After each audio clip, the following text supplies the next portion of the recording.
મોરબીનું જે ડેવલપમેન્ટ છે એ ડેવલપમેન્ટમાં પહેલાં તો અહીંયા બેઠા ને આપણા ગઈઢાનો આભાર માનો. એ જે કારખાના ટકાવ્યા ને કેવી ઘટી હતી, ટોલીવાળી બધી ધક્કા ત્યાંનો ઠૂક પ્રેસ ને એમાંથી હરવેર ટેકનોલોજીમાં કોઈ છે. મેં મારે અહીંયા બાથરૂમ હું અહીંયા વાંકાનેર ટાઈલ્સ લેવા ગયો હતો, 340 રૂપિયાનું બોક્સ લઈ આવ્યો હતો.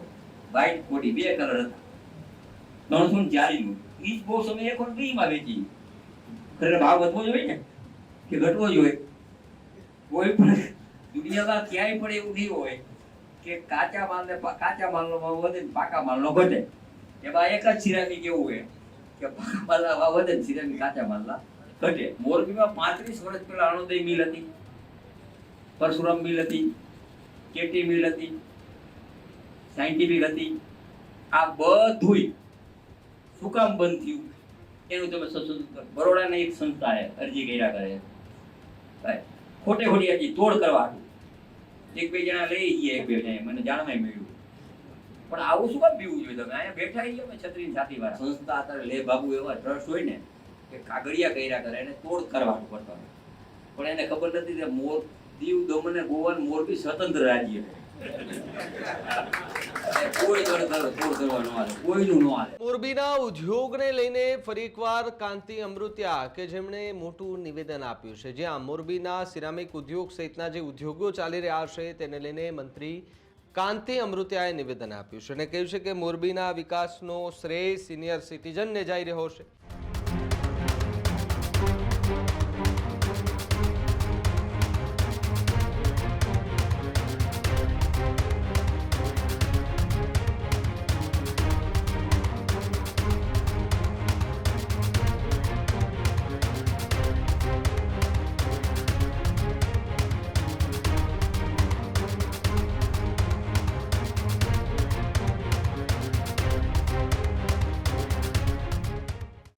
વડીલોની મહેનતનું ફળ આજે મોરબી ખાઈ રહ્યું છે. મોરબીની ટેકનોલોજીથી દુનિયા અને દેશ પ્રભાવિત છે. 35 વર્ષ પહેલાની મિલો કેમ બંધ થઈ તેનું સંશોધન કરવું જોઈએ. તત્કાલીન સરકારે યુનિયન અને ખોટા લોકોને સમર્થન આપ્યું વાળી વાત અમૃતિયાએ કરી.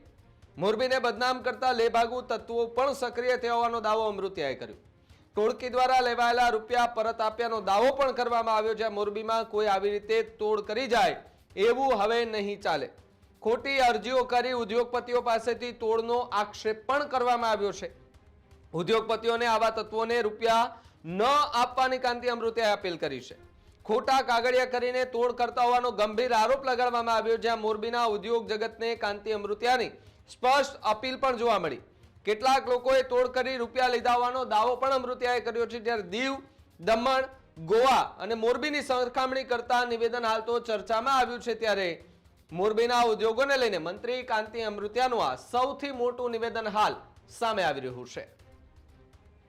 મોરબીની મારે 2-3 વાત કરવી છે કે અત્યારે તમે જે બેઠા છો કઈ સાચું લખવું લખે મીડિયા વાળા, એમાં કઈ બીક નથી. અમારો સ્વભાવ છે. આપણે મોરબીનું જે ડેવલપમેન્ટ છે એ ડેવલપમેન્ટમાં પહેલા તો અહીંયા બેઠા ને આપણા ગઈઢાનો આભાર માનો. એ જે કારખાના ટકાવ્યા ને કેવી ઘટી હતી, ટોલીવાળી બધી ધક્કા ત્યાંનો ઠૂક પ્રેસ ને એમાંથી હરવેર ટેકનોલોજીમાં કોઈ છે. અત્યારે આપણી ટેકનોલોજી એવી છે દેશને દુનિયાને ઈર્ષા છે. બરોબર ને? મારી ભૂલ નથી ને? ઈર્ષા હોય, ઈર્ષા છે ને એ હરીફાઈની હોય. આજે મને યાદ છે કે મેં આજથી 45 વર્ષ પહેલા મેં મારે અહીંયા બાથરૂમ હું અહીંયા વાંકાનેર ટાઈલ્સ લેવા ગયો હતો, 340 રૂપિયાનું બોક્સ લઈ આવ્યો હતો. વ્હાઈટ કોટી 2 કલર હતા, 340નું. ઈ જ બોક્સ અમે 1 ફ્રીમાં વેચી. ખરેખર ભાવ વધવો જોઈએ ને કે ઘટવો જોઈએ?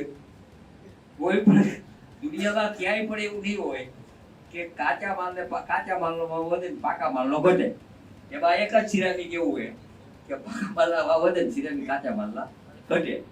કારણ કે એના માટે હરીફાઈ ટેકનોલોજી છે, ફૂડ પ્રોડક્ટ છે. પણ જે અહીંયા અત્યારે જે લોકો બેઠા છે 35 વર્ષથી નાના જાજા બેઠા હોય. બરોબર ને? મારી ભૂલ નથી ને? મોરબીમાં 35 વર્ષ પહેલા અણુદય મિલ હતી, પરશુરામ મિલ હતી, કેટી મિલ હતી, સાયન્ટિફિક હતી. આ બધુંય શું કામ બંધ થયું એનું તમે સંશોધન કરો. ત્યારની સરકાર ઇન્ડિયનને સપોર્ટ આપતી, ખોટા માણાને સપોર્ટ આપતી હતી. ખોટા માણાને ઇન્ડિયન અને ખોટા હમણાં કલેક્ટર સાહેબ કીધું ને, માનો કે આપણે જ છે એક બરોડાની એક સંસ્થાએ અરજી કર્યા કરે ખોટે ખોટી અરજી તોડ કરવા, એક બે જણા લઈ ગયા, એક બે જણા મને જાણવા મળ્યું.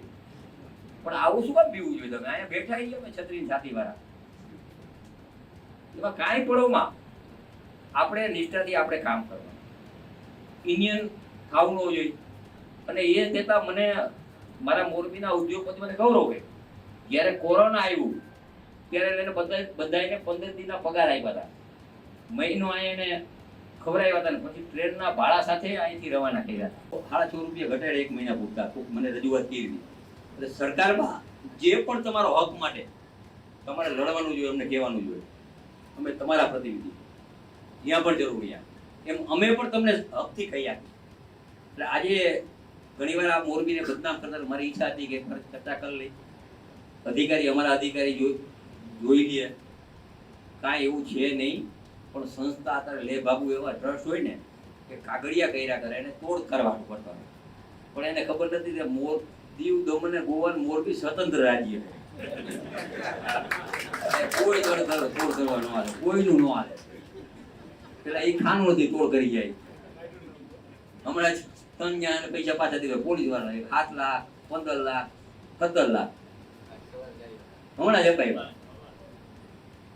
પછી મેં કીધું પૈસા પાછા તમારે બેનું ને ઘરના લઈ દીધું સાહેબ,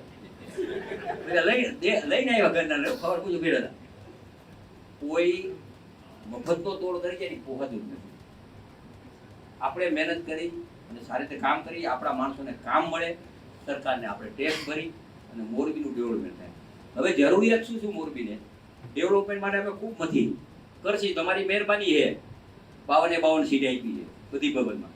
એના સાથે આપણે 2 જરૂરિયાત છે. ખેડૂત ભાઈઓ છે ખેતરમાં ડ્રોન ઉડાવતા હોય છે ત્યારે આપણે એક પ્રશ્ન સતાવતો હોય છે કે જે આપણે અત્યાર સુધી જીપીએસ ટેકનોલોજી વાળા ડ્રોન વાપર્યા છે, જેથી કરીને મોબાઈલ ટાવર છે અથવા તો હાઈ ટેન્શન લાઈન પસાર થતી હોય, કોઈ વૃક્ષો હોય, ત્યારે જે જીપીએસ ટેકનોલોજી વાળા ડ્રોન છે એમાં ટકરાય અને ટ્રેસ થાય છે. પણ એગ્રીઓન લાવ્યું છે જીએનએસએસ ટેકનોલોજી ડ્રોન, જેથી કરીને એ ડ્રોન છે એ કોઈ જગ્યાએ ટકરાય નહીં, પોતાની રીતે જ ડિસિઝન લે છે અને મૂવ થઈ જાય છે, જેથી કરીને જીએનએસએસ ટેકનોલોજી ડ્રોન છે એ વાપરવાનો આગ્રહ રાખો. હજુ સુધી તમે અમારી ચેનલને સબસ્ક્રાઇબ નથી કરી તો અત્યારે જ ન્યૂઝરૂમ ગુજરાતને સબસ્ક્રાઇબ કરો, ફેસબુક અને ઇન્સ્ટાગ્રામ પર ફોલો કરો.